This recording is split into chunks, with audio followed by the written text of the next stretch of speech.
Hello, আসসালামু আলাইকুম। সবাই কেমন আছেন? আলহামদুলিল্লাহ, আমিও ভালো আছি। একটা কথা কি জানেন, যারা ভিডিও করে তাদেরকে অনেক পরিশ্রম করতে হয়। এটা আসলে আগে আমি বুঝতাম না।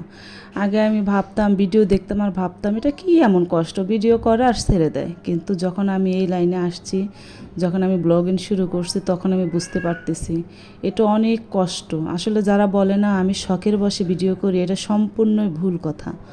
শখের বশে কেউ এত কষ্টের কাজ করবে না।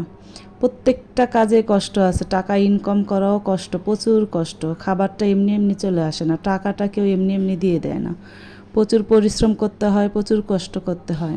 আর এই ভিডিওগুলো একবারের জায়গায় দুইবার করতে হয়, ভয়েস একবারের জায়গায় চারবারও দিতে হয়, দিয়ে তারপর ঠিক করতে হয়। যারা হয়েছে কন্টেন্ট ক্রিয়েটররা আছেন, তারা আসলে অনেক পরিশ্রম করেন। কেউ কেউ এমনি এমনি সাফল্যের চূড়ায় পৌঁছে যায়নি, এটা আমি বিশ্বাস করি। অনেক পরিশ্রম, অনেক করতে হয়, করে তারপরে এই জায়গায় আসতে হয়েছে। তো আমি, যারা কন্টেন্ট ক্রিয়েটর আছেন, আমি সবার উদ্দেশ্যে একটা কথা বলতে চাই, আপনারা সামনের দিকে এগিয়ে যান। আর এই জায়গায় আসলে অবশ্যই ধৈর্যের প্রয়োজন, অবশ্যই ধৈর্যের প্রয়োজন। ধৈর্য না হলে এই কাজ করা যাবে না। ধৈর্য টিকে থাকতে হলে অবশ্যই ধৈর্য লাগবে। সফলতা একদিন আসবে ইনশাআল্লাহ। সবাই ভালো থাকবেন, সুস্থ থাকবেন। আল্লাহ হাফেজ।